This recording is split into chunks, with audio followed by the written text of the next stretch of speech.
I had been planning this solo cabin trip for months. The past year had been heavy. Work was exhausting. My apartment felt suffocating, and city life was grinding me down. The idea of escaping into the forest, even for just a few days, was the only thing keeping me going. I packed my old backpack carefully, double-checked the flashlight, the extra batteries, the small camping stove, and enough canned food for 3 days. I had a tent and a sleeping bag in case I didn't feel like staying in the cabin at night, but the cabin itself was my main goal. I had rented it through a small listing website. It was somewhere deep in the northern woods, far from any roads, neighbors, or cell service. Exactly what I wanted. The drive up there was long, winding through narrow roads that seemed to disappear into the dense trees on either side. The sky was gray, heavy with clouds, and the air smelled like rain even though it hadn't fallen yet. When I finally turned down the last dirt path the rental owner had described, I started to feel a little uneasy. It wasn't that the forest looked dangerous, just dense, quiet, and absolutely empty. No birds, no movement, just the sound of my tires crunching on the dirt and the occasional gust of wind rattling the branches above. By the time I reached the cabin, my nerves were buzzing with that mix of fear and excitement I always got before a solo trip. The cabin was small, made of weathered wood, with moss creeping up its sides. It sat in a little clearing surrounded by towering pines. Smoke curled lazily from the chimney, though I knew no one else was supposed to be there. It was abandoned until my stay. My first thought was someone might already be inside, but the door was locked, just as the owner had said. I parked the car, grabbed my gear, and walked up to the cabin. The air was heavy and damp. Each step on the mossy ground made a soft squish. I fumbled with the keys, my fingers stiff from the cold, and finally got the door open. The cabin smelled of old wood and pine. Dust motes danced in the shafts of light that managed to slip through the curtains. It was small but cozy, with a single room, a small kitchen area, a fireplace, and a loft above that served as a sleeping area. I set my things down and walked around, checking the windows, making sure the doors all locked properly. The quiet outside was almost too quiet. Normally, I expected to hear birds or wind rustling leaves, but now, there was just this oppressive stillness. I shrugged it off. I was alone in the woods. That was the point. By late afternoon, I had unpacked, started a fire in the fireplace, and made a simple meal. I ate slowly, savoring the warmth of the fire and the comfort of being completely isolated. Around sunset, I decided to take a short walk down the path that led further into the forest. I wanted to stretch my legs before the night fully set in. The path was narrow and overgrown in parts, but nothing too difficult. I walked for about half an hour, my boots crunching on fallen branches and dry leaves. Then, I noticed something strange. Ahead, about 50 yards down the path, a figure appeared between the trees. At first, I thought it might be another hiker or a ranger, but something about the way the person stood, motionless and staring in my direction, made my stomach tighten. It was a man. He wore a dark hoodie and heavy hiking boots. His backpack looked worn, covered in dirt and scratches. He didn't move, didn't wave, didn't even blink as far as I could tell. I froze. The instinct to run hit me first, but something told me to just watch. He didn't seem lost. He didn't even seem aware of me, but the way he was standing made it impossible to tell. After what felt like several minutes, he slowly started walking along the path, in my direction. I turned around and started walking back toward the cabin, faster this time, my heartbeat thumping in my ears. I didn't dare look back. When I reached the cabin, I bolted the door behind me, double-checked the locks, and moved a chair in front of it. I told myself it was probably a local hiker or someone who had gotten lost. Still, I couldn't shake the feeling that something was off. He hadn't looked around. He hadn't waved or called out. He had just followed. That night, I kept the fire going and slept fitfully in the loft. Every crack of a branch outside, every groan of the cabin settling, made me jump. I tried to convince myself I was imagining things, that I was simply on edge because of being alone. But then I heard it, the crunching of boots on the dirt path outside. Slow, deliberate steps. Someone was walking right along the edge of the clearing, just out of sight of the windows. I stayed perfectly still, heart pounding. I could hear him stop at the edge of the clearing, maybe 20 feet from the cabin. There was a long silence, and then, unmistakably, the scrape of something on the ground. He was dragging something. I pressed myself against the far wall, trying not to breathe too loudly, my mind racing. Hours passed. I stayed awake, listening. Eventually, the sound stopped. Maybe he had left, I told myself. Maybe it had been an animal. But when morning came, I found something chilling outside. My firewood pile had been moved, stacked neatly in front of the door. Whoever it was had been close enough to touch the cabin. The next day, I decided to stay inside as much as possible. I had food, water, and a fireplace. I made sure to keep the windows shuttered and the door locked. But by evening, I realized I had to go out to use the small outhouse a few yards away from the cabin. I waited until twilight, grabbed my flashlight, and walked as quickly as I could. My steps were light, but I couldn't ignore the feeling of being watched. Every shadow seemed to shift. Every rustle of leaves felt like it was following me. When I returned to the cabin, I froze. There were footprints in the mud around the back, circling the cabin, all leading back toward the forest. Someone had been watching me, maybe for hours. I felt a cold, sinking dread. This wasn't random. He knew I was here. He was patient. He was waiting. I decided then that I had to leave. I couldn't stay another night with this person in the woods. I packed quickly, taking only essentials. I left the cabin exactly as it was, except I locked the door behind me and left a note taped to it, explaining I had to leave. I didn't want to confront whoever it was. I didn't want to risk being caught off guard. I walked briskly down the path toward the main road, keeping an eye on the shadows. I didn't hear him behind me at first, which was a relief, but after about 10 minutes, I noticed movement between the trees. He was following, not running, just following. Every time I glanced back, I saw him briefly before he disappeared behind a tree. I increased my pace, jogging now. The path wound downhill, and I could see the faint outline of the road ahead. My chest burned. My legs felt like lead, but adrenaline pushed me forward. When I finally reached the road, a car drove past, and I waved frantically. The driver slowed, rolled down the window, and I ran toward them, shouting. They didn't need to hear the full story. I jumped in, slammed the door, and told them to drive. I glanced back once as we pulled away. The man was still standing at the edge of the forest, just watching, motionless, his backpack slung over one shoulder. He didn't move as we drove past. It was the most chilling thing I have ever seen. Someone who didn't rush, didn't panic, just observed, patient and quiet. I never went back to that cabin. I reported the incident to the local authorities, but there wasn't much they could do. They didn't find any record of the man being a local hiker or camper. The owner of the cabin said no one else had rented it recently. I realized then that I had stumbled into someone's secret pattern. Someone who wandered the woods, studying people alone, waiting for the right moment. Even months later, I can't shake the feeling of those eyes on me, watching silently from the edge of the forest. I never camp alone again, and I never underestimate the quiet patience of someone who knows the woods as well as you know the back of your hand.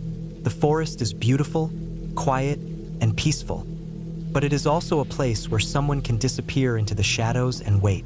And sometimes they are waiting for you.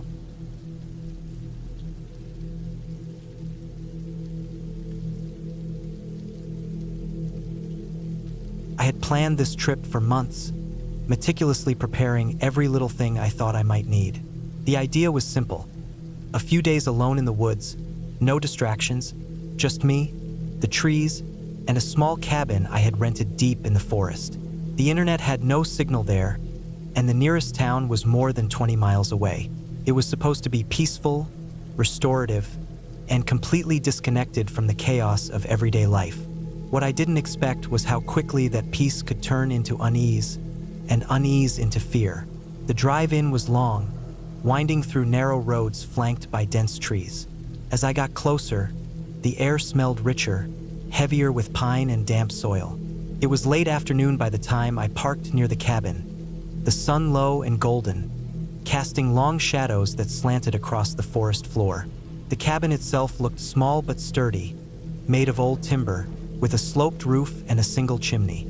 Smoke curled faintly from the chimney, though I knew it was likely residual from the previous occupant. The windows were clean, and the wooden door looked solid. I unlocked it, stepped inside, and felt a wave of relief. The interior was basic but functional. A small kitchen area, a stove, a tiny bathroom, and a sleeping loft with a thin mattress. I unpacked my gear, hung my backpack on a hook, and stacked my food in the small cupboard. I lit a fire in the stove. It crackled and popped, sending warm orange light bouncing off the wooden walls. Outside, the wind stirred the trees, and the leaves whispered against each other. The forest had a life of its own, subtle and constant. I took a deep breath and felt myself relax, the weight of the city life I had temporarily abandoned falling off my shoulders. The first night was quiet.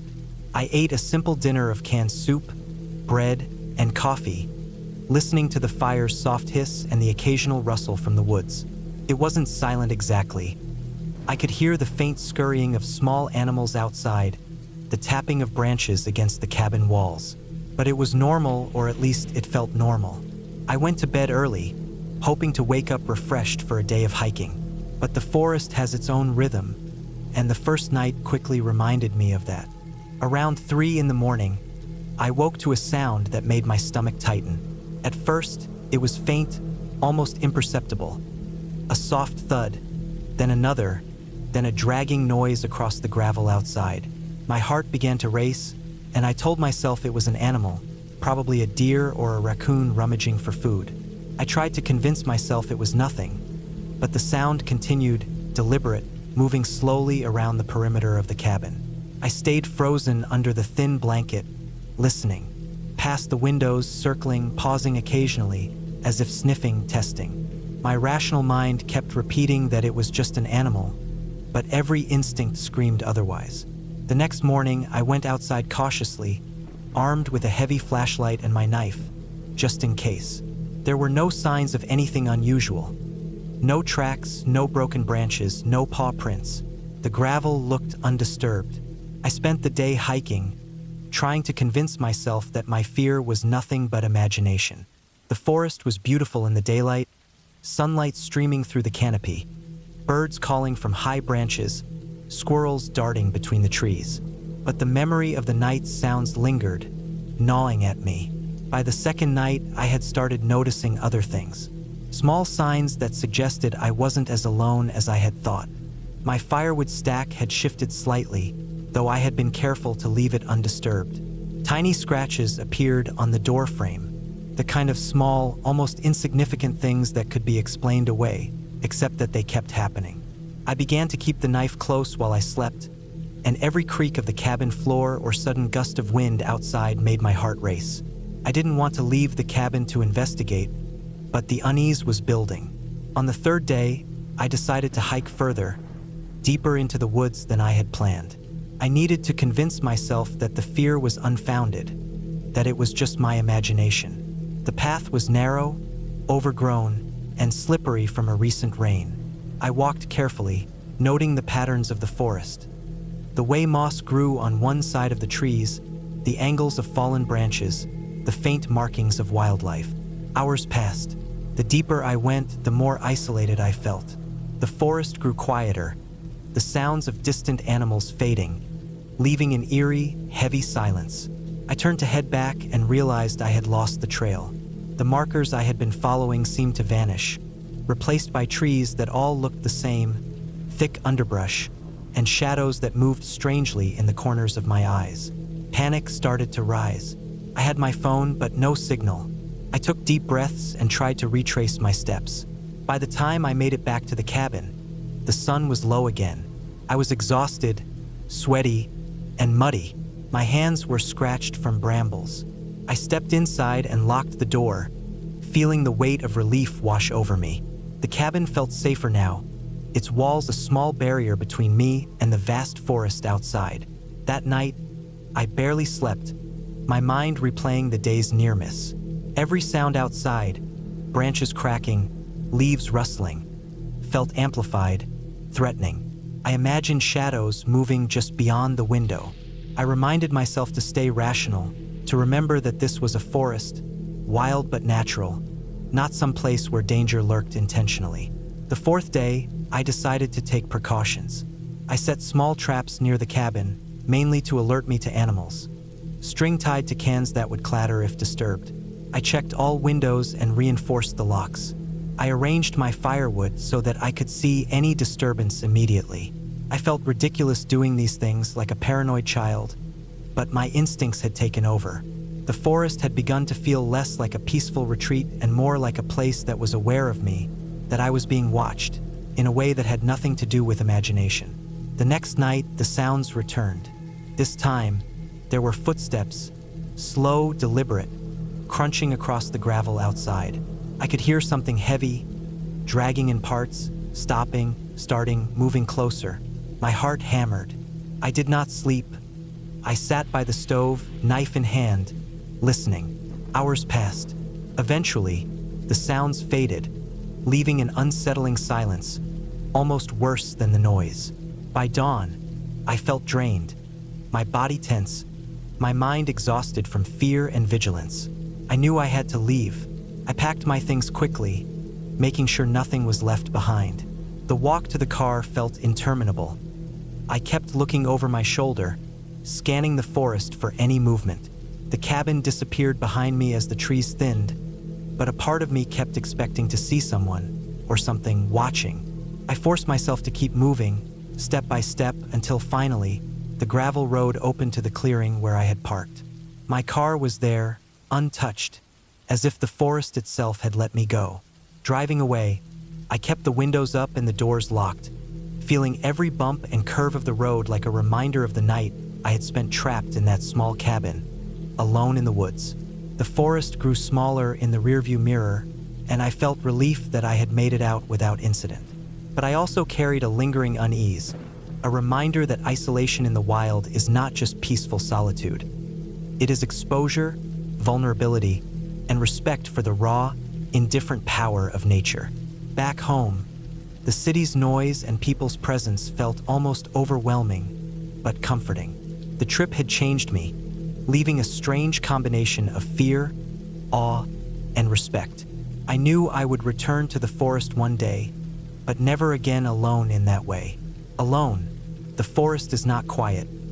It watches, waits, and reminds you of how small and fragile you really are.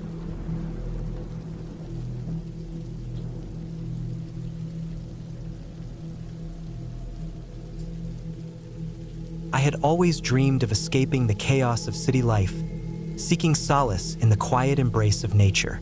So, when I found an old cabin by a secluded lake, it felt like the perfect retreat. The listing described it as rustic and charming, nestled among towering pines with a view of the shimmering water.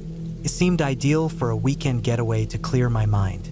Arriving there, the cabin looked just as the photos had promised. Weathered wood, a stone fireplace, and large windows that framed the lake beautifully. The air was crisp, and the only sounds were the rustling of leaves and the occasional call of a distant bird. It was peaceful, almost too peaceful. The first night was serene. I lit a fire, made a simple dinner, and settled into the cozy armchair with a book. As darkness enveloped the cabin, the flickering flames cast dancing shadows on the walls. I felt a sense of contentment, a rare feeling in my usually hectic life. But as the night deepened, I began to notice subtle oddities. The wind picked up, howling through the trees, causing the cabin to creak and groan. I dismissed it as the house settling, a common occurrence in older buildings. Yet, there was something unsettling about the way the wind seemed to whisper, as if it carried voices from the past. Sleep eluded me that night. I tossed and turned, the sounds of the wind and the occasional splash from the lake keeping me awake. At some point, I must have drifted off, but I woke with a start, heart racing, unsure of what had disturbed my slumber. The next morning, I decided to explore the area. The lake was serene, its surface like glass, reflecting the surrounding trees and sky. I took a walk along the shoreline, breathing in the fresh, pine-scented air. Everything seemed normal, yet I couldn't shake the feeling that I was being watched. That evening, as I prepared dinner, I heard a knock at the door. Surprised, I opened it to find no one there. A chill ran down my spine. I stepped outside, scanning the area, but saw nothing. I convinced myself it was the wind or perhaps an animal brushing against the door. The following days passed without incident, but the unease lingered. I began to notice things out of place. Small items moved slightly, the door ajar when I was certain I had closed it. I told myself it was my imagination, the result of too much solitude. On the last night of my stay, I decided to confront my fears. I stayed up late, sitting by the fire, determined to face whatever was causing my discomfort. As the night wore on, the temperature dropped, and the wind howled louder than before. Suddenly, I heard it, a faint scratching sound coming from the back of the cabin. Heart pounding, I grabbed a flashlight and cautiously approached the source of the noise. The beam of light revealed nothing unusual. I circled the cabin, checking every corner, but found no explanation for the sound. Exhausted and on edge, I returned to the warmth of the fire. As I sat there, I realized that the unease I had felt was not due to any supernatural presence, but rather the isolation and my own mind playing tricks on me. The cabin, with its creaks and groans, had simply unsettled me. The next morning, I packed my belongings and left the cabin, feeling a sense of relief. The experience had been unsettling, but it had also reminded me of the importance of confronting my fears and not letting them control me. As I drove away, I took one last look at the cabin by the lake. It stood silent and still, its secrets hidden within its walls. I didn't know if I would return, but I had learned something valuable during my stay. That sometimes the scariest things are not the ones we can't see, but the ones we imagine.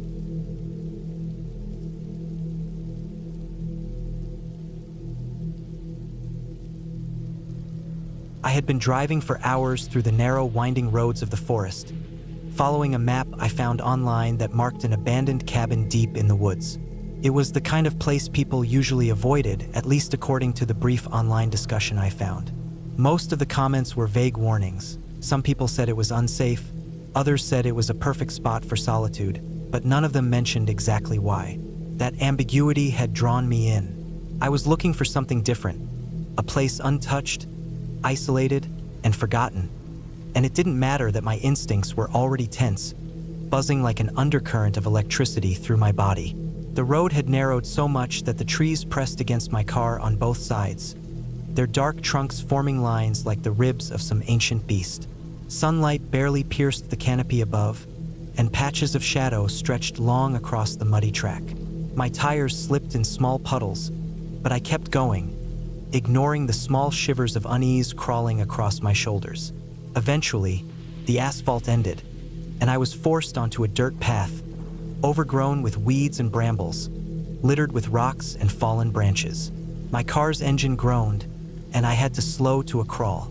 Every few hundred meters, the forest seemed to close in tighter, the air growing heavy, damp, and strangely still. After what felt like an eternity, I spotted it, the cabin. It was set a little off the path, surrounded by thick underbrush that had overgrown what must have once been a small clearing. The roof sagged in places, shingles missing or warped, exposing the wood underneath. The walls were weathered and stained, the wood darkened by years of rain, snow, and sun.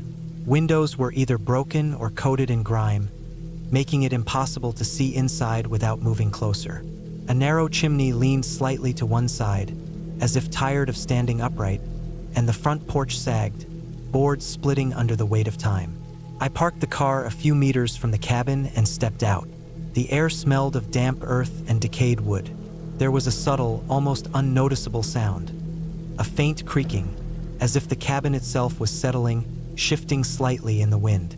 I approached cautiously, boots sinking slightly into the soft, mossy ground.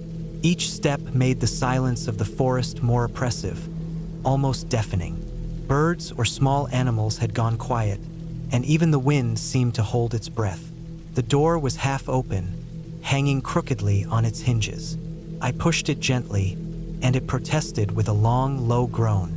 The air inside smelled of old wood, mildew, and something faintly metallic.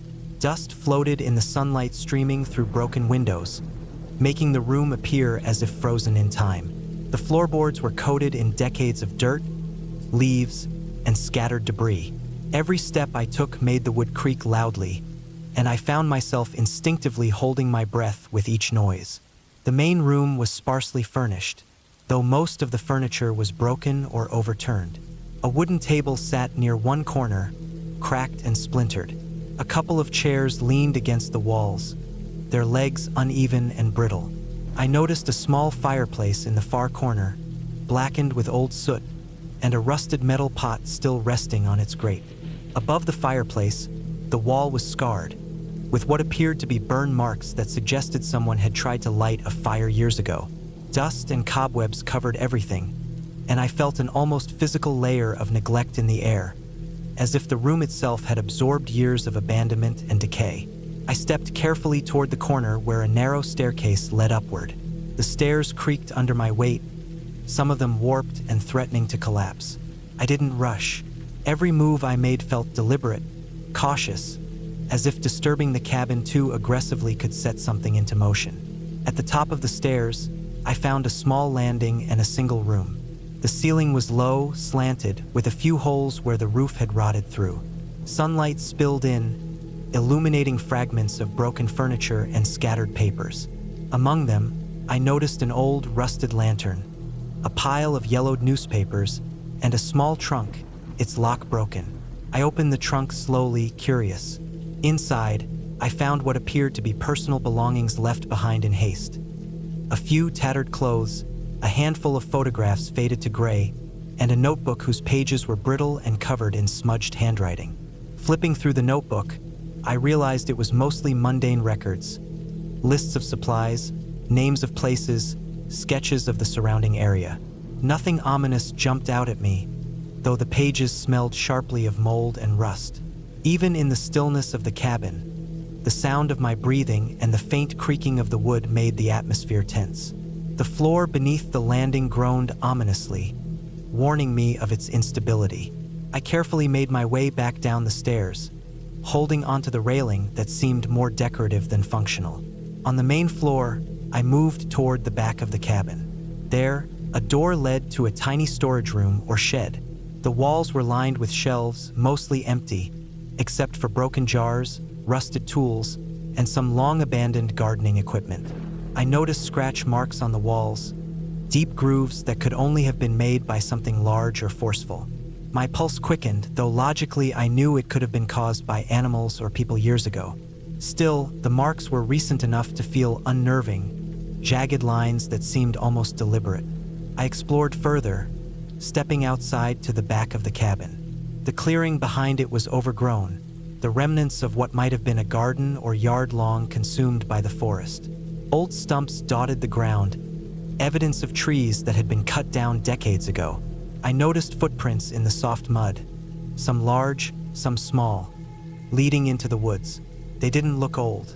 Whoever or whatever had made them had passed through recently. I felt a sudden, cold awareness that I wasn't as alone as I thought. Night began to fall, and the cabin took on a more sinister air. Shadows stretched long, warping the already irregular shapes of the building. The forest around me became darker, almost suffocating, the thick trunks blotting out the remaining light. I realized I had stayed longer than intended. The temperature dropped sharply, and a mist started forming near the ground.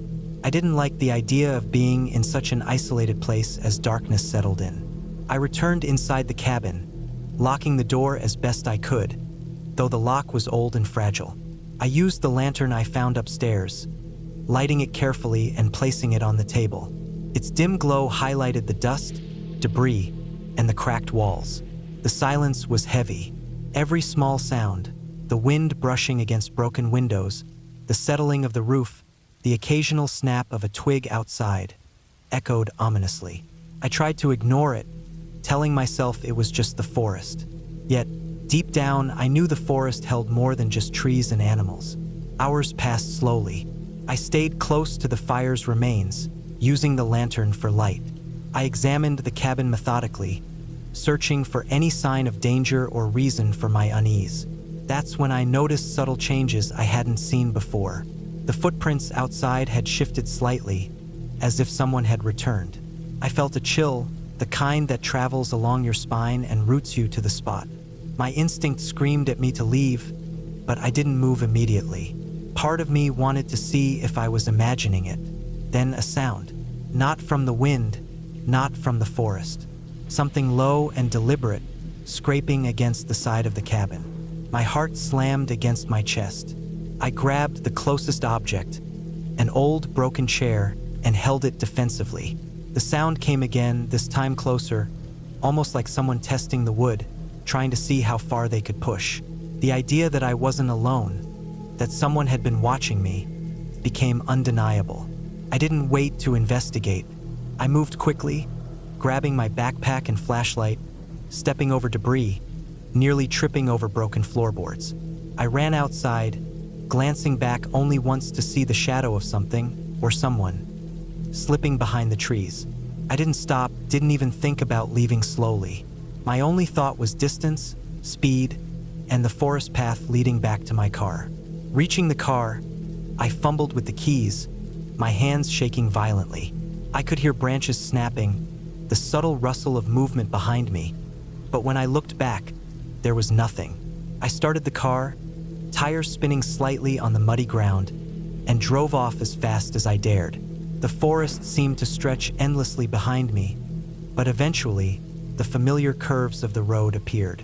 I didn't stop until I reached the main highway, headlights cutting through the night and showing me a world that felt safe and known. Even after hours of driving away, I couldn't shake the feeling of being watched. I knew logically it could have been a trespasser or a hiker, maybe even a wild animal curious about the cabin. But the precision of the movements, the recent footprints, and the scraping noise told a different story. Whoever had been there had known I was alone, had tested the cabin, and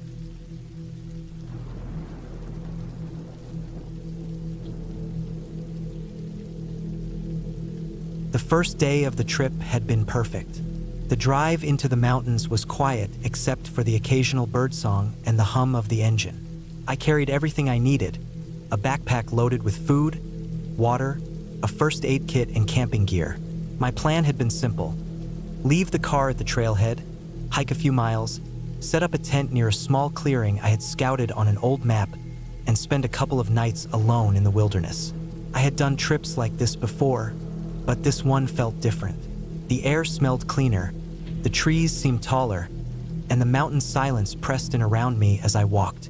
By mid-afternoon, I reached the clearing. It was a flat patch of dirt surrounded by dense pine trees. There was a small stream nearby, enough to fill my water bottle if necessary, and a few fallen logs that would make good seats. The ground was soft, covered in pine needles, and I knew it would be a good spot for the tent.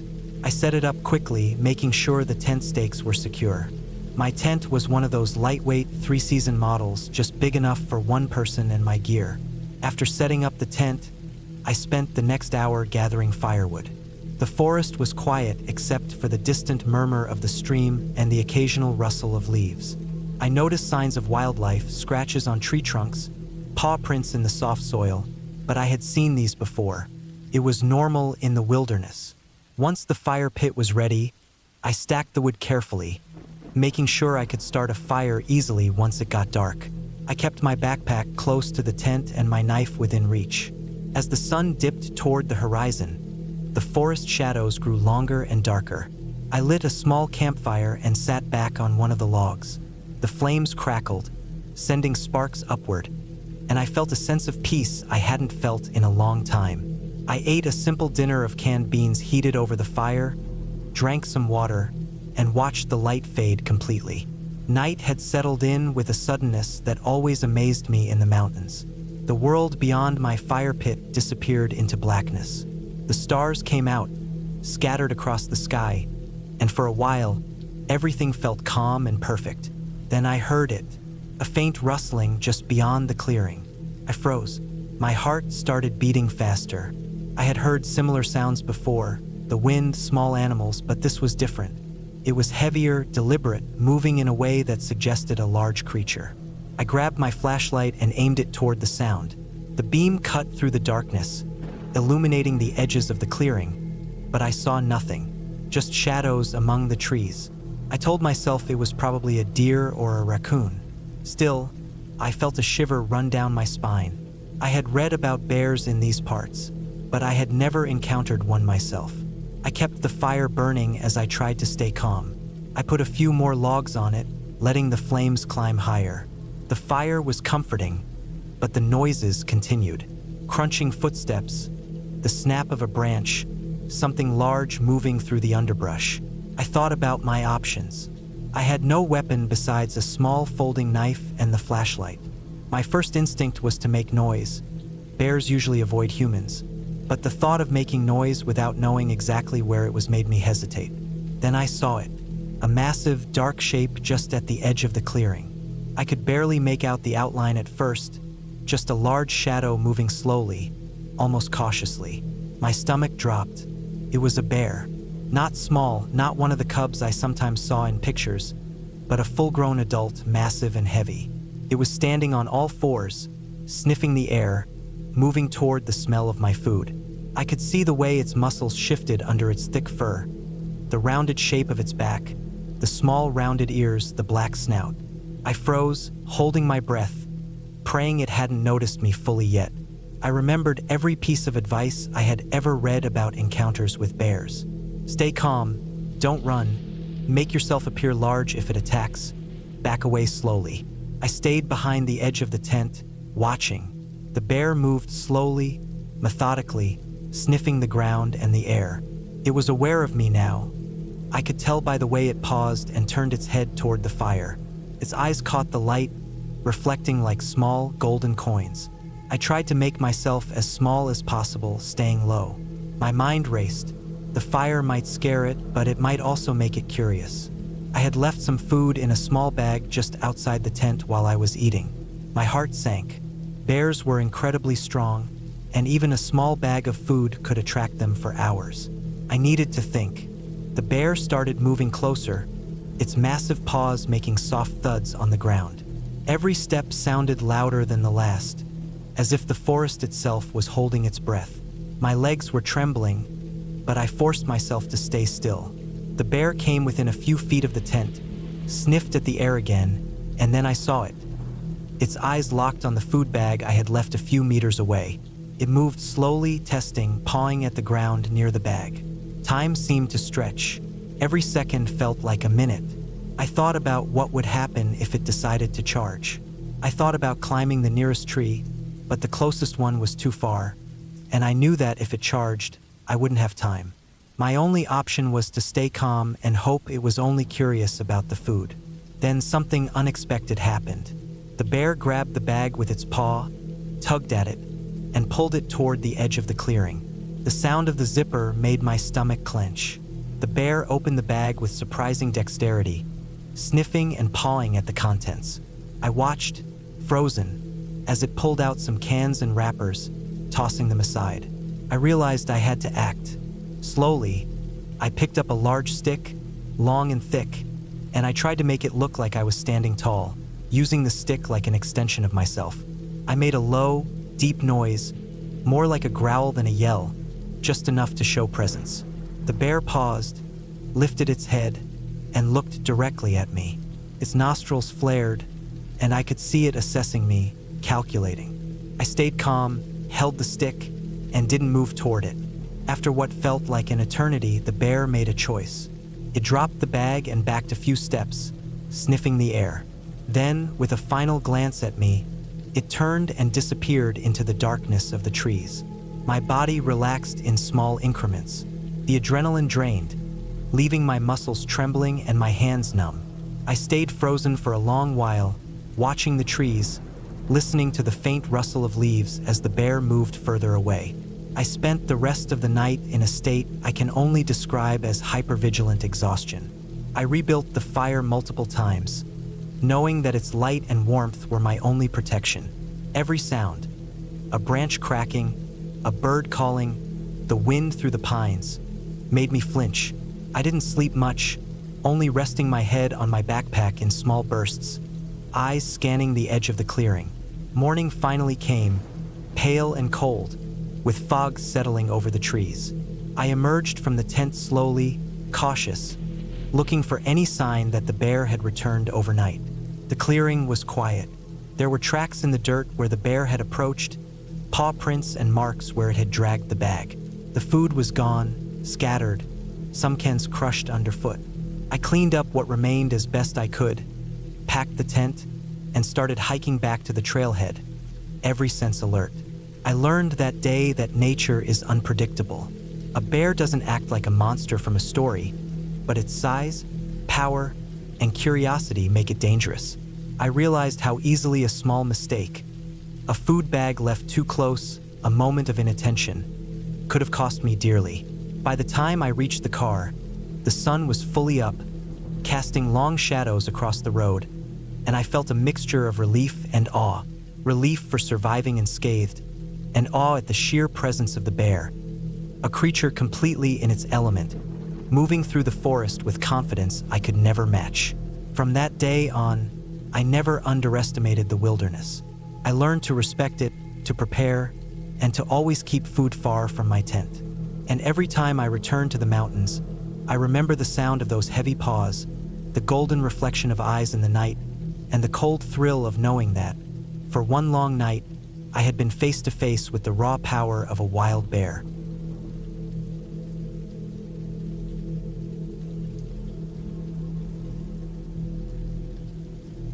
I had planned this trip for months, alone, away from the city, away from everyone. The mountains called to me with the kind of silence that cities could never offer, the kind of quiet that demanded attention, even if you didn't want it. I thought I was prepared. I thought I could handle it. I thought wrong. I parked at the small trailhead early in the morning. The sun had just started creeping over the peaks, streaking orange and pink across the horizon. My backpack was heavy with supplies, food, water, a small stove, a sleeping bag, some emergency gear. A map, a compass, and a flashlight were tucked in the top pocket, easy to reach. The trail started easy enough, a dirt path winding through tall pines that smelled faintly of resin and earth. I walked for hours, the forest quiet except for the occasional snap of a twig underfoot or the distant cry of a bird. I felt alive, free. But the deeper I went, the more the world seemed to shift. The trees grew closer together, the path narrower, and soon I realized the trail markers were becoming sparse. I stopped at a fork in the trail, sweating through my shirt even though the air was cool. My map showed a route that should have been straightforward, but looking at the terrain, the trails weren't labeled well, and the lines were more suggestions than directions. I made a choice. One way seemed to head deeper into a valley, the other toward a ridge. I chose the ridge, thinking the view would help me orient myself. That decision changed everything. The path up was steep, the dirt loose under my boots. Every step required concentration, and soon the sun was higher, heating my back. My water was running low, but the ridge looked promising. When I finally reached the top, the view was stunning. Mountains stretched endlessly in every direction, jagged peaks covered in green and brown, some still capped with snow. I felt small, insignificant, but for the first time, I felt that perfect kind of peace. But that peace didn't last. The trail vanished. I looked around in all directions, trying to find any marker, any sign that people had passed through here before. Nothing, just endless trees and rocks. My compass told me the direction I had planned, but the terrain was impossible. Steep cliffs, dense underbrush, and loose rocks made progress slow and dangerous. My stomach churned with anxiety as I realized I might be truly lost. I tried to stay calm, telling myself I could backtrack, but retracing my steps was harder than I thought. Everything looked the same, every tree, every rock. Hours passed. The sun started to dip, casting long shadows across the valley below. I knew I needed to find shelter before night fell. Hypothermia in the mountains was a very real threat, even in summer. After what felt like endless wandering, I stumbled upon a small, abandoned cabin. The wood was gray and weathered, but it looked structurally sound. There was a thin layer of dust on the floor, but no signs of recent human activity. The windows were intact, the door hung on its hinges. I let myself in, grateful for any chance to rest. Inside, the cabin smelled of damp wood and mold, but it was dry, and it would provide some protection from the elements. I set down my pack and sat on the floor, my heart still racing from the climb and the fear of being lost. Night fell quickly. Darkness in the mountains is absolute, swallowing every familiar shape. I lit a small lantern I had brought, the warm glow barely reaching the corners of the cabin.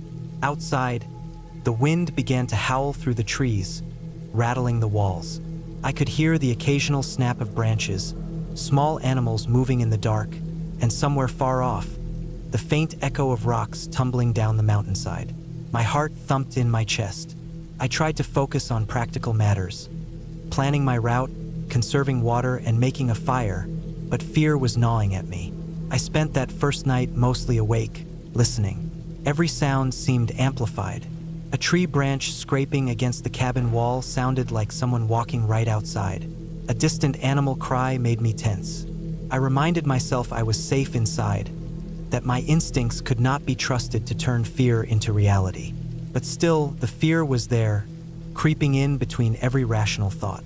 Morning came slowly, the light gray and weak through the grimy windows. I needed to find water, food, and a way down the mountain. I packed what I could carry, leaving the cabin in better shape than I found it. The trail I tried to follow led me through dense underbrush, steep inclines, and loose scree. Every step was exhausting, my legs burning, my backpack feeling heavier than ever. By midday, I had reached a small stream. I knelt by the water, drinking greedily, washing my face. The water was cold and pure, a small mercy in the endless mountain wilderness. I followed the stream downhill, thinking it might lead me to a larger river or a road. Hours passed. The terrain was unforgiving. I slipped on wet rocks, scraped my arms on thorny bushes, and my backpack dug painfully into my shoulders. Hunger gnawed at me, but I rationed my food carefully. The sun was dipping again when I saw another structure. This one smaller, more like a shed than a cabin. At first, I thought it was another abandoned building to rest in, but when I got closer, I noticed signs of recent activity. Footprints in the dirt, a faint smell of smoke, a small stack of firewood. Someone had been here recently. The thought should have been reassuring, but it wasn't. Being lost in the mountains is different when you know someone else is out here. Alone, I could survive, but someone else could be dangerous or desperate. I decided to wait until morning, conserving energy, keeping my distance. I found a hidden spot behind a tree and sat, watching as the shadows grew long. The wind picked up again, chilling me through my thin jacket. Night came, colder this time. I huddled against a rock, trying to sleep. The fear returned, clawing at the edges of my mind. Every noise was a threat, every shadow a predator. The next day, I continued following the stream, thinking logically that water must eventually lead to civilization. Hours passed. My map and compass were of little use in this terrain. The mountains seemed endless, folding in on themselves. I was hungry, my muscles cramped, my hands scratched and bleeding from the brush. I paused often, leaning on my trekking poles, trying to control the panic rising in my chest. By late afternoon, I stumbled into a small clearing and froze. In the distance, I saw the faint glint of metal, an old signpost sticking out of the ground. I ran toward it, my heart racing, legs shaking from exhaustion. It was partially buried in dirt, rusted, the lettering faded, but I could make out the words trail end and an arrow pointing downhill. Relief flooded me in waves. I was not entirely lost. There was a way out. The path downhill was steep, covered in loose rocks and roots. Every step required caution. My legs screamed in protest, but I couldn't stop. I could hear a distant road, the faint roar of engines, the possibility of human contact. By sunset, I saw headlights cutting through the trees below. I scrambled down, nearly falling several times, my hands and knees scraped and bloody. The road was real, the asphalt cracked but passable. I had made it. I walked along the road until a car finally stopped. The driver was shocked to see me, filthy, exhausted, and disoriented. I told them I had been lost in the mountains for days. They gave me water, food, and a ride to the nearest town. In the warm light of civilization, I felt a wave of relief so strong it made me shake. I had survived. I had been terrified, alone, and lost, but I had made it out. Later, I learned that the area I had wandered into was notorious for losing hikers. The trails were poorly marked, and many cabins had been abandoned decades ago. The mountains were indifferent, beautiful, and dangerous. My experience left me with scars, both physical and mental, but it also gave me a clarity I had never known. Nature demanded respect, patience, and careful preparation. I had been reckless, but I had survived. That survival was the only story I had when I returned home.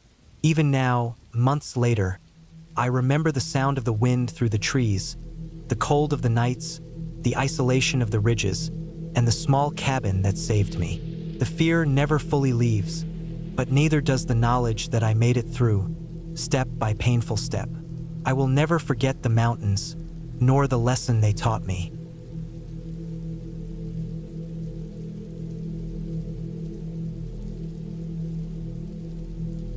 I arrived at the cabin just as the sun was dipping behind the dense line of pines.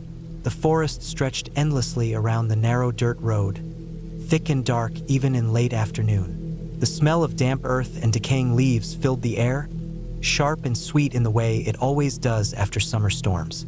The cabin sat at the edge of a small clearing, a rustic wooden structure with weathered boards and a sagging porch. Its windows reflected the last strips of light, fading into twilight. I parked my car on the uneven ground, the tires sinking slightly into the soft soil. The forest was quiet, almost unnervingly so, with only the occasional creak of a distant tree or rustle of a squirrel breaking the stillness.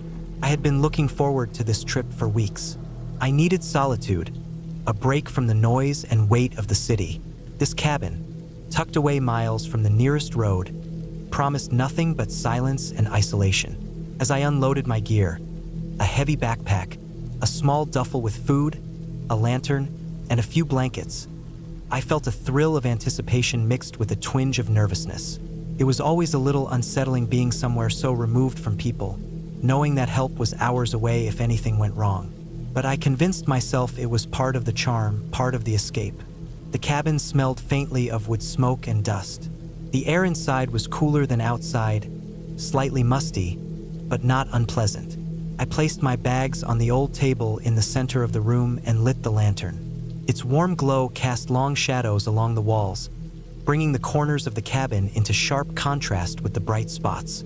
I unpacked some essentials: food, water, matches, and a small first aid kit. Outside, the wind picked up, whispering through the pine needles and carrying with it the earthy, wet smell of the forest floor. I spent the first hour exploring the cabin. It had a small kitchen with a rusted sink, a cast iron stove, and cabinets lined with dusty jars. There were 2 bedrooms, each with thin mattresses covered by faded blankets. The windows were single pane and streaked with dirt, offering limited views of the forest beyond. I noticed the forest floor rose sharply on one side, forming a small hill behind the cabin. Beyond that, the trees thickened, their trunks close together and almost black in the dim light. I made a mental note of this, though I couldn't imagine needing to venture back there. As darkness fell, I lit a small fire in the stove. Flames licked the inside of the iron, crackling and sending waves of warmth into the room. I ate a simple dinner of canned beans heated over the fire and bread I had brought with me. The wind continued its low, mournful hum outside, rattling the window panes and making the trees groan. I settled into a chair near the stove, wrapping a blanket around my shoulders, and tried to focus on a book.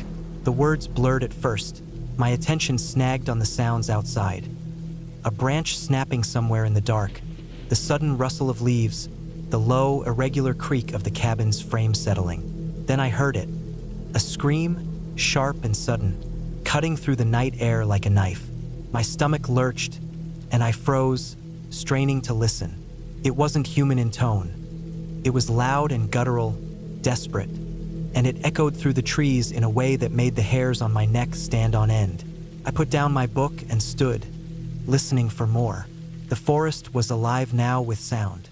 I could hear more screaming, this time multiple shrill, panicked cries, seemingly coming from different directions. My heart pounded, and I moved to the window, trying to see through the darkness, but the trees formed an impenetrable wall. I checked my phone. No signal, not even a single bar. Panic tightened in my chest, but I told myself to stay calm. Animals screamed sometimes, especially if injured or cornered. Could it be a bear? A mountain lion? Both were possibilities in this area. I grabbed the flashlight from my bag and stepped onto the porch, shining the beam into the darkness. The forest seemed to recoil from the light, swallowing it almost immediately. There was movement, too quick, darting behind trees, shadows flitting between trunks. Another scream pierced the night, louder this time, more desperate. I felt a cold sweat on my neck and back. The rational part of my mind tried to analyze the situation. Stay inside, stay quiet, wait for morning. But instinct screamed at me that something was out there, watching, struggling, maybe even injured. The screams weren't fading. They seemed closer now, surrounding the cabin, weaving through the trees like threads of panic. I couldn't make sense of it. There was no pattern, no rhythm, only terror echoing in the night. Hours passed like this. I sat on the floor, pressed against the wall farthest from the door, flashlight in hand, fire still crackling in the stove. Every sound made me flinch.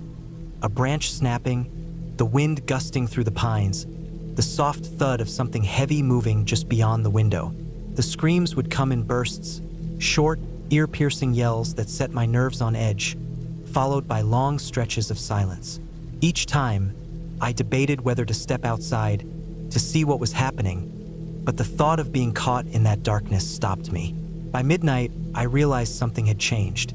The screams weren't just random, they seemed to follow a pattern now. A creature, perhaps a bear, was moving through the forest, panicked and in pain. Maybe it had been caught in a trap or injured by another animal. The sheer volume of sound indicated it wasn't alone. Perhaps a second animal was involved, chasing or defending. I felt a sick twist in my stomach, realizing that I was witnessing something raw and violent, nature unfiltered and unforgiving. I made a decision to stay put, barricading the door with a chair and stacking some logs near the windows to make it harder for any creature to approach. I kept the lantern and flashlight at hand, and I stayed awake, listening. The screams continued intermittently, high-pitched, urgent, but there was also something else now. Low growls, the deep, resonant sounds of large animals. The forest had turned into a theater of chaos, and I was the lone audience trapped inside. Around 3 a.m, the sounds shifted again. There was a struggle nearby, heavy thuds against the ground, followed by silence. My muscles tensed, waiting for the next scream that never came. I crept to the window, trying to peer into the blackness. The forest floor glistened with dew, and moonlight reflected off patches of broken leaves, revealing tracks. Large paw prints, scattered and overlapping, showed signs of a fight. Fur caught in branches, scratched bark, disturbed soil. It wasn't a fantasy. It was real, and whatever had been out there was still close, but the immediate chaos had subsided. I spent the rest of the night in a state of near hypnosis, scanning the forest every few minutes, listening to every sound. By the time first light crept over the trees, the screams had stopped completely. The wind had died down, and the forest seemed calm, almost indifferent. I cautiously stepped outside, examining the ground. There were clear signs of a violent encounter: torn foliage, flattened underbrush, and fur scattered in clumps. I realized then that the animals must have fought, and at least one had escaped, probably injured. The evidence of raw survival lay all around me, silent now but still chilling. I packed my things slowly, still on edge, and left the cabin. My car was waiting, tires sinking into the soft soil as before. I drove away without looking back, the image of the disturbed forest etched into my mind. In the days after, I couldn't shake the feeling that I had been an intruder in something ancient and primal. The cabin itself remained quiet and unassuming, hiding the echoes of that night in its wooden walls. And though I told myself I was safe now, I knew the forest still held its secrets, and the screams might come again for someone else who wandered too close to the edge of its domain.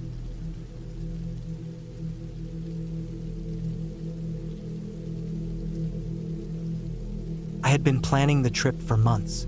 It wasn't my first time in the mountains, but it was my first time alone. I liked the idea of being disconnected from the city, of being surrounded by nothing but trees, rocks, and the smell of damp earth. I wanted to hike, to feel the strain in my legs and the sweat on my back, to reach a place few people had stood. I wanted to test myself. The cabin I had rented was small, rustic, and tucked away in a valley surrounded by dense forest. The photos online had made it look quaint, almost like something from an old postcard. But I knew better. I knew that the beauty of the wilderness came with risk, and that risk was part of the appeal. I arrived late in the afternoon. The drive had been long, the winding roads through the mountains leaving me tense and alert, my hands tight on the steering wheel. When I pulled up to the cabin, it was quieter than I expected. The forest swallowed sound almost completely, the wind barely rustling through the thick pine trees. The air smelled sharp and clean, the scent of wet wood and moss heavy and constant. I parked my car near the edge of a small clearing and stepped out, stretching and shaking off the stiffness from the drive. The cabin was simple. Wooden walls, a stone chimney, and a small porch with a weathered rocking chair. The windows were dark, reflecting the surrounding trees. Inside, the cabin smelled of dust and old wood. It was sparsely furnished. A small table in the corner, a single bed with a thin mattress, and a tiny stove that looked like it hadn't been used in years. There was a stack of firewood near the door and a small kitchen sink with a couple of rusty pots. I unpacked my backpack, leaving my food, water, and hiking gear neatly in the corner. The light was fading fast, and I knew I didn't have much daylight left. I ate a simple meal of bread and cheese, washing it down with water from my bottle. Outside, the forest darkened, shadows deepening between the trees, turning the landscape into something almost unrecognizable. I spent the first night going over the trail map I had brought. My plan was simple: an early morning start, a loop that would take me past a small waterfall and up to a ridge that promised a panoramic view of the valley. The map looked straightforward, but I knew better than to underestimate the terrain. I double-checked my supplies: extra water, protein bars, a flashlight, a first aid kit, and a small emergency blanket. My phone had some signal at the edge of the clearing, but I didn't rely on it. I wanted this hike to be real, raw, disconnected from any safety net other than my own preparation and judgment. The next morning, I woke before dawn. The air inside the cabin was chilly, and my breath misted in the quiet room as I got dressed. Outside, the forest was dark and damp, with fog creeping along the edges of the trees. I ate a quick breakfast and stepped out, closing the cabin door behind me. The woods were silent, save for the occasional call of a distant bird or the faint rustle of small animals moving through the undergrowth. I followed the trailhead markers, careful to stay on the path. The ground was uneven, covered in wet leaves and loose rocks. I moved slowly, making sure each step was deliberate and secure. At first, the hike felt like any other hike I had done. The incline was moderate, the trees thick but not oppressive. I passed a small stream, the water clear and cold, tumbling over smooth stones. I stopped to fill my bottle, crouching on the bank and listening to the rush of water. The forest felt peaceful, almost too quiet. I told myself it was normal. I told myself it was what I had come for. But there was a subtle tension in the air, a feeling that I wasn't alone, even if there were no people around. Hours passed as I climbed higher. The trail became steeper, the rocks more jagged. My legs ached, and I had to stop frequently to catch my breath. I checked my map often, making sure I was on track. There were signs of wildlife: scratch marks on trees, droppings on the path, flattened grass where animals had moved through. Nothing threatening, just reminders that this was not my domain. By late afternoon, I reached a clearing where I could see the valley below. The view was breathtaking, the sun casting long shadows across the mountains. I sat on a large rock, eating a protein bar and drinking water, trying to calm the growing unease that I couldn't shake. It was on the way back that things started to go wrong. I had taken a small side trail to get a closer look at a waterfall I had spotted earlier. The path was narrow and slippery, the rocks slick with moss and water.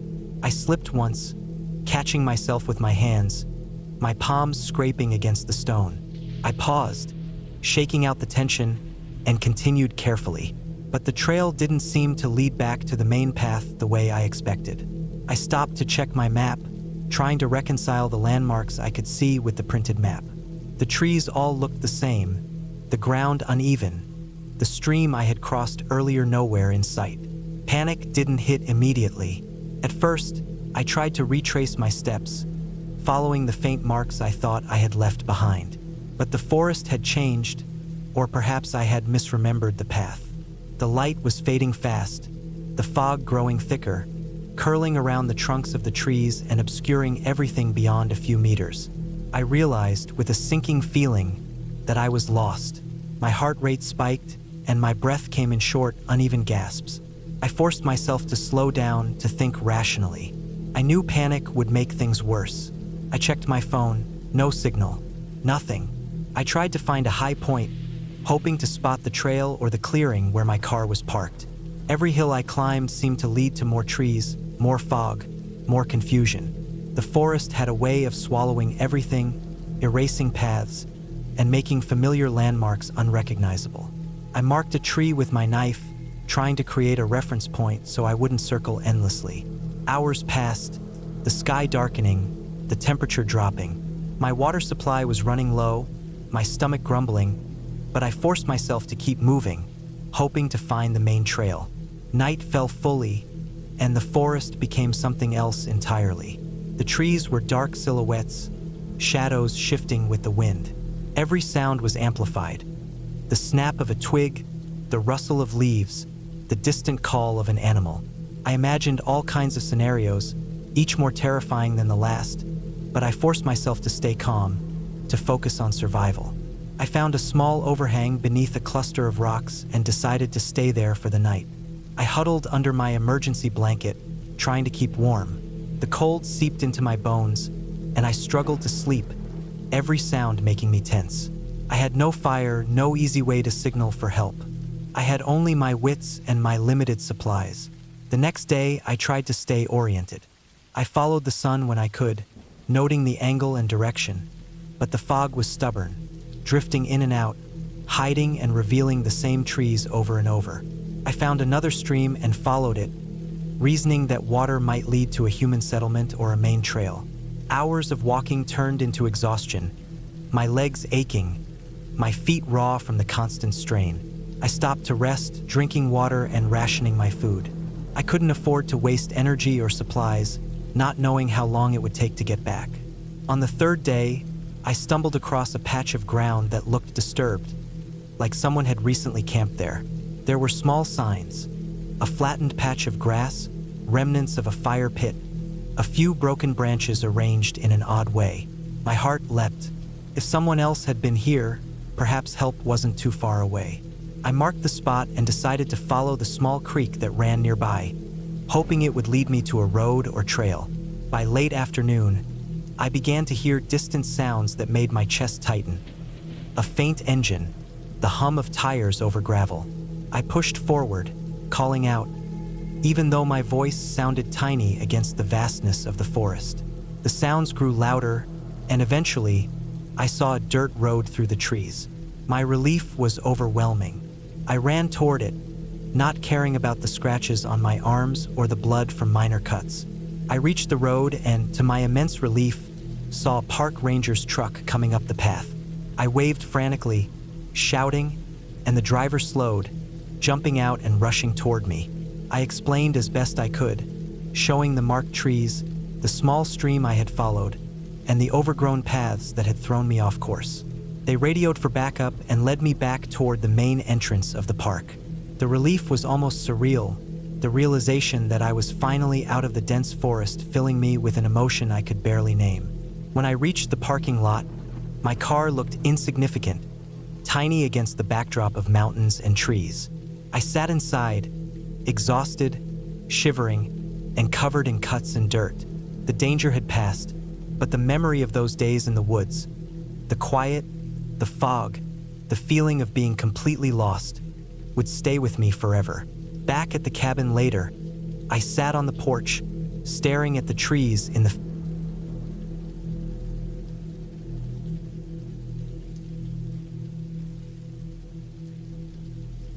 I drove into the forest late in the afternoon, my old truck crunching along the gravel road that led to the cabin I had rented.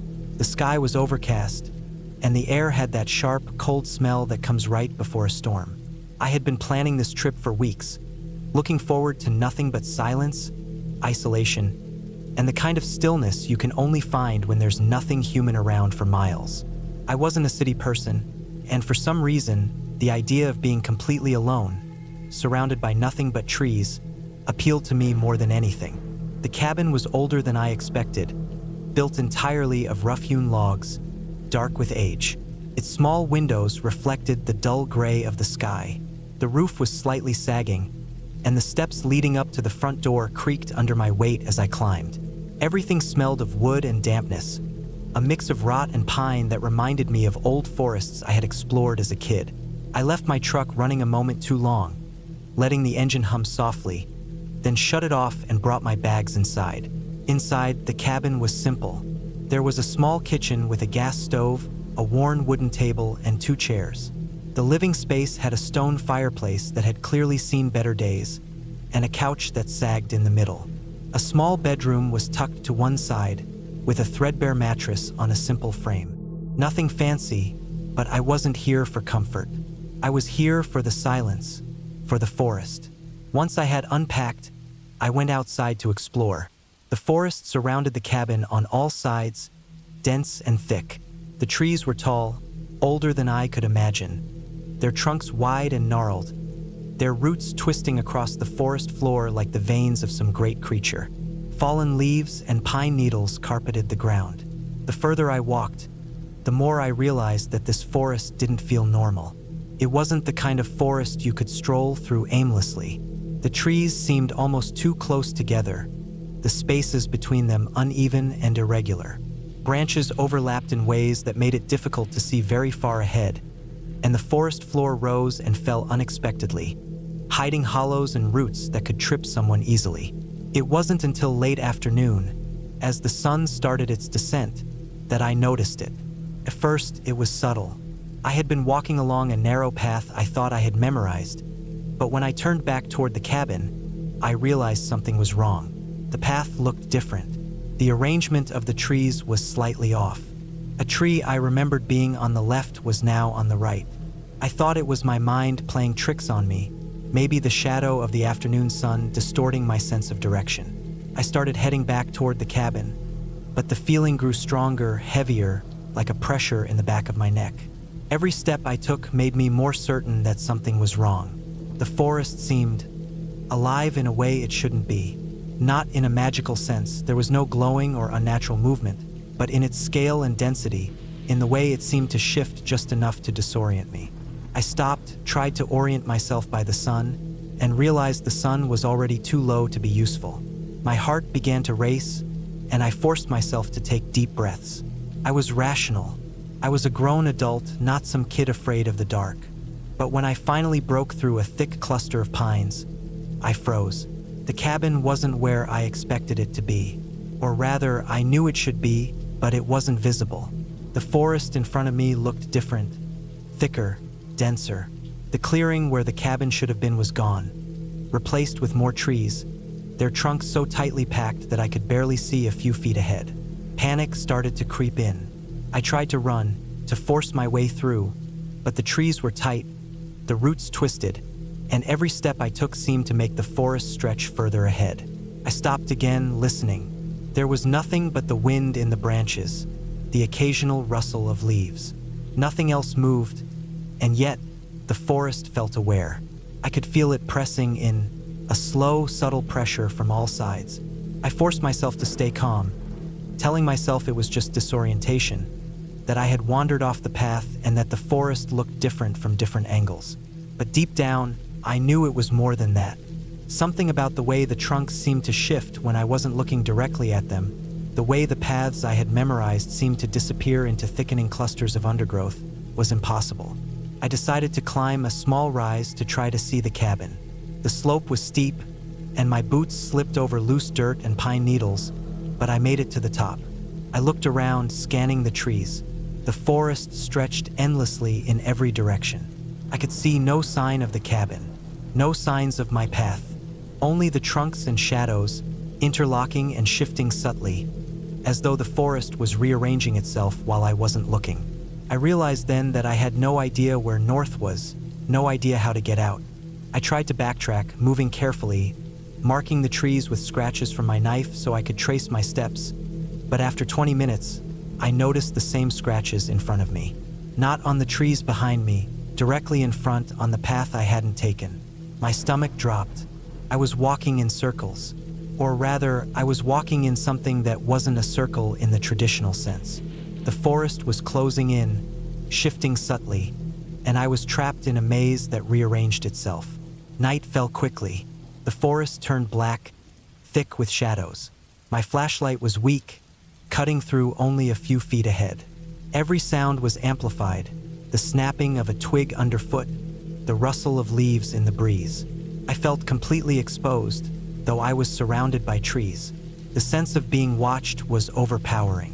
I forced myself to focus on the sound of my own breathing, to rationalize that no human could possibly be here, that I was alone, and that nothing alive could be moving these trees. But I couldn't shake the feeling that the forest itself was moving, shifting subtly when I turned away, rearranging itself, keeping me in. Hours passed. I didn't know how long. I walked in what I thought were straight lines, forcing myself to keep moving. Hunger and thirst gnawed at me, but worse was the exhaustion. The creeping hopelessness that filled my chest every time I looked around and saw nothing but trees. No sign of civilization, no cabin lights, no trail. Then I saw something. At first, I thought it was a trick of the flashlight beam, a glint of metal among the roots. I approached carefully and realized it was part of the cabin. A corner of the roof, half buried under fallen branches and leaves, partially obscured by a thick pine that had grown close to it. Relief surged through me. I ran the last few meters and collapsed against the door, breathing heavily, feeling my legs tremble under me. The cabin was real. It had never moved. Inside, I barricaded the door with the wooden table, stacking chairs against it. My mind raced, but I forced myself to slow down. I examined the walls, the windows. Nothing had changed inside. It was exactly as I had left it, but I could still feel the forest outside. There was no sound of animals, no wind, just the soft, almost imperceptible shifting of trees, like the forest was settling around me, aware of my presence. I spent the night in a half-conscious state, unable to sleep fully, listening to the creaks and groans of the trees outside. The isolation was absolute, the kind of isolation that makes you feel that the world outside has disappeared, leaving only you and this living wall of wood and leaf. I made a plan. At first light, I would leave, sticking close to the cabin until I found the original path. I could do this rationally. The forest wasn't sentient, couldn't move on purpose, but it was vast, and it could hide the path better than any human ever could. Morning came, pale and gray. I stepped outside carefully, looking for landmarks I remembered. The large pine with the broken branch, the cluster of ferns near the clearing. Everything was subtly different. The landmarks were there, but rearranged just enough to throw me off. I forced myself to move slowly, deliberately, marking my path. I counted steps between trees, measured angles with a stick, anything to regain orientation. It was exhausting but methodical. Hours passed. I moved carefully, checking and double-checking every turn. Occasionally, I would stop, close my eyes, and listen to the forest, trying to sense a pattern in its movements. I realized then that the forest was denser toward the edges, more open near the center where I had set the cabin. If I could keep moving toward open areas, toward the original path I had driven in on, I could escape. By late afternoon, I caught sight of a familiar curve in the gravel road through a small break in the trees. My heart leapt. I forced myself to stay calm, moving slowly and deliberately, making sure I wasn't walking in a disguised loop. After what felt like hours, I broke through the final line of dense pines and saw my truck. It looked small and insignificant against the backdrop of the endless forest, but it was real. It was solid. I didn't stop to think or celebrate. I ran, threw my bags into the truck, and started the engine. The sound of the motor seemed deafening after the oppressive silence of the forest. I didn't look back as I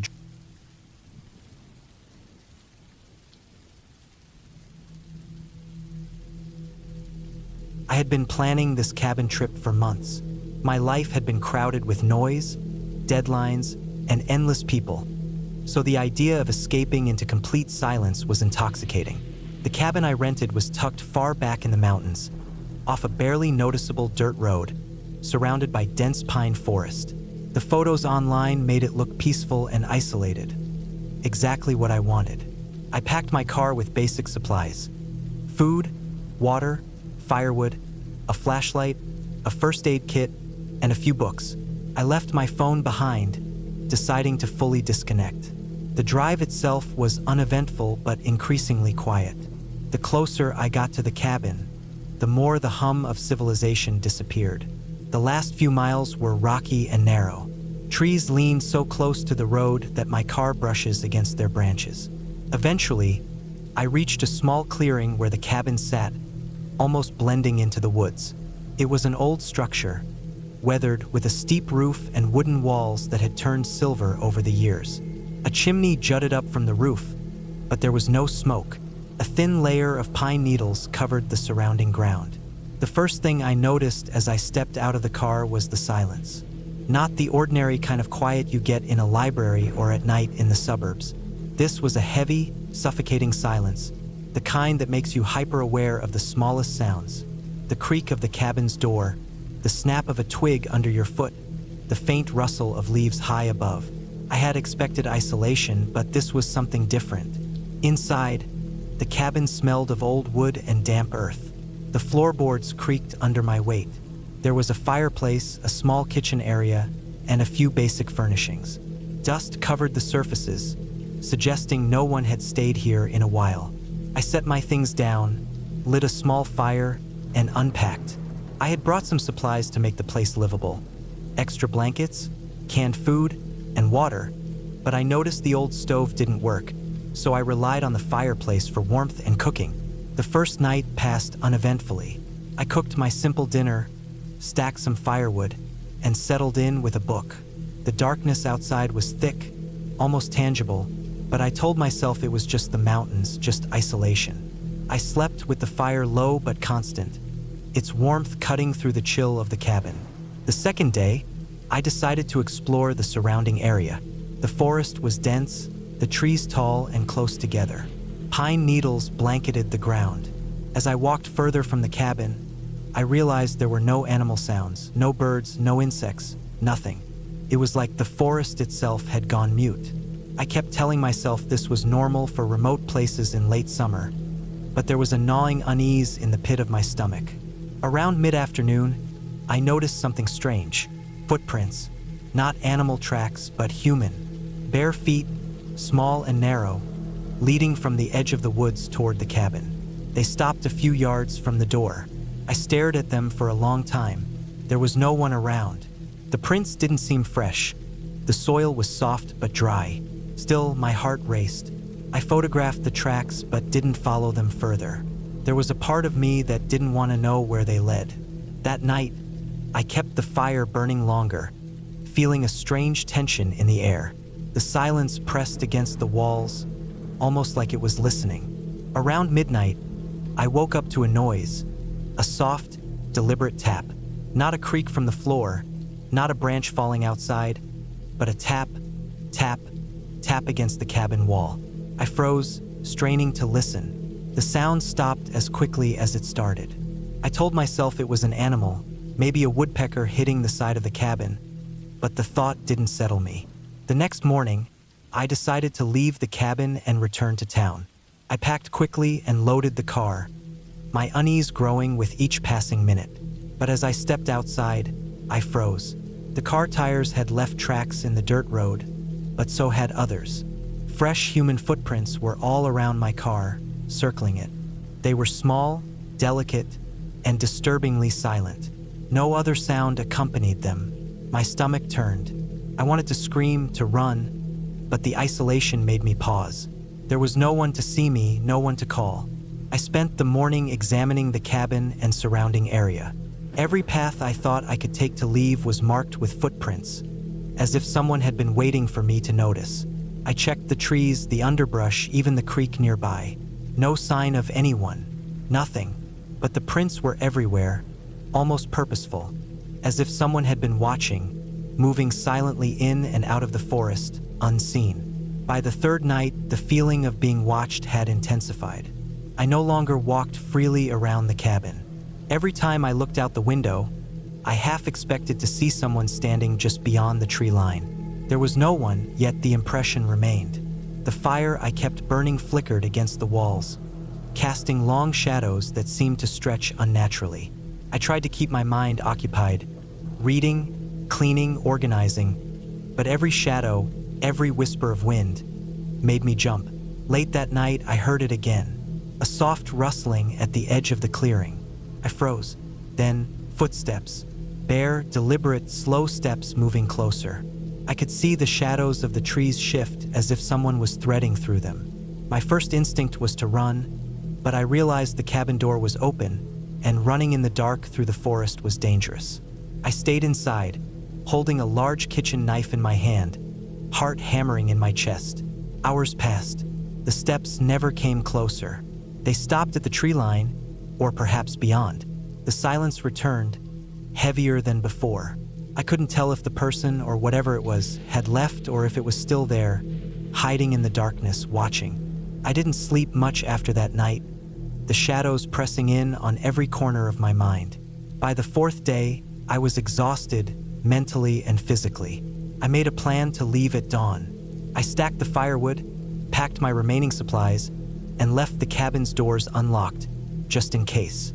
Before getting in my car, I walked around one last time, inspecting the footprints.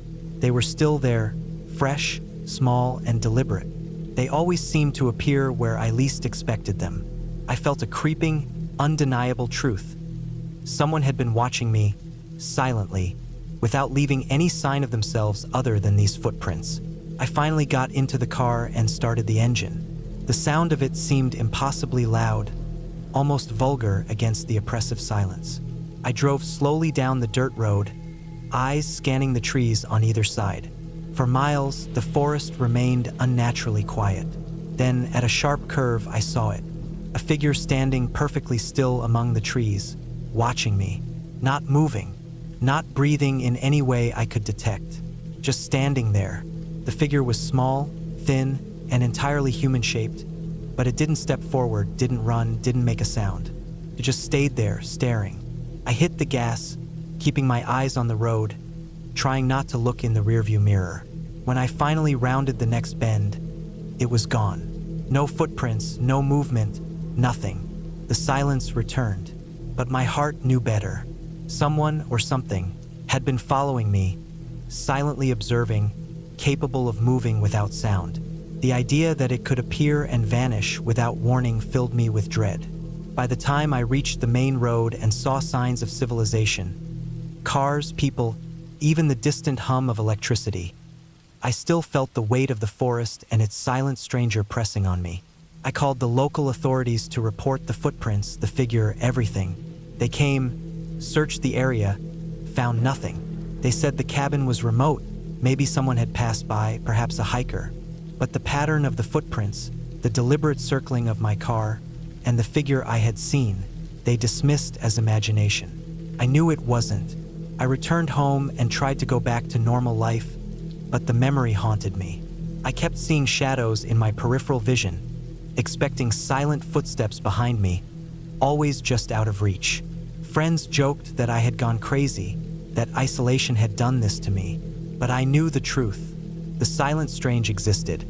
Not a ghost, not a monster, but a person, skilled and patient, moving through the forest without making a sound, watching, waiting, perfectly alone yet always present. Months later, I learned there had been reports in the area over the years. Hikers disappearing, strange footprints, people claiming to feel watched. Nothing official, nothing confirmed. But I never returned to that cabin. I've heard of others renting it since, some leaving within hours, terrified by the same oppressive silence. I sometimes wonder if the silent strange still patrols those woods, still waiting, invisible to the world, silent in every sense except in the minds of those unlucky enough to encounter it. Even now, I dream of it. I wake up sweating, imagining small, barefoot tracks around.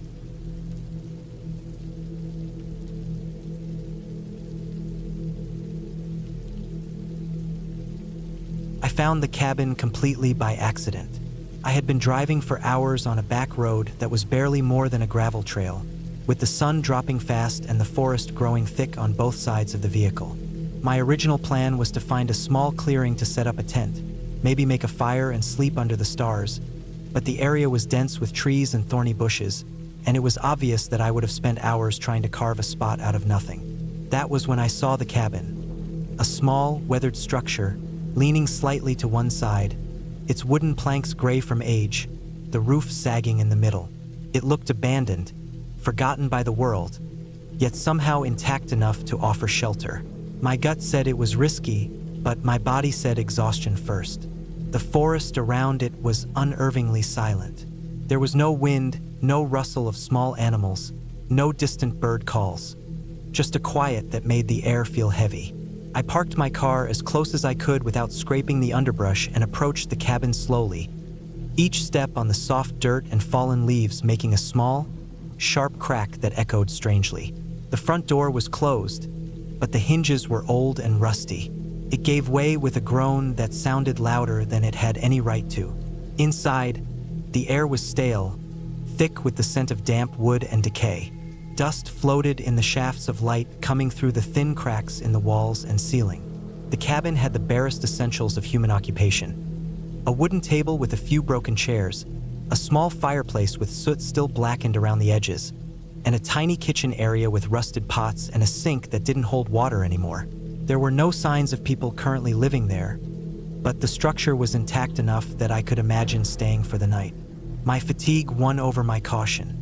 I closed the door behind me and let myself sink onto the table bench. The first problem appeared almost immediately. The door wouldn't open again. I tried pushing, pulling, shaking it, but the handle turned freely with no effect, as if the locking mechanism inside had rusted into permanent closure. I tried the windows, none of them were functional. The wood was old and swollen from moisture.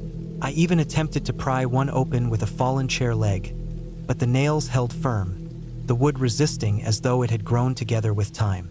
The realization hit slowly at first, then all at once. I was trapped. Panic stirred, but I forced it down. I had to think. The cabin was small, no more than 20 by 20 feet, with one central room and a tiny loft above, likely for sleeping. I explored every inch, checking corners, under the table, the fireplace, even the ceiling beams for an escape route. There was nothing. The walls were solid, the ceiling low, the loft inaccessible except by a ladder bolted securely to the wall. I could climb it, but it didn't offer an exit. It was just a platform with a mattress and a few moth-eaten blankets. I started rationing my energy. I had a small backpack with a bottle of water and some snacks from the car. I laid them out carefully on the table. My first night was uneasy.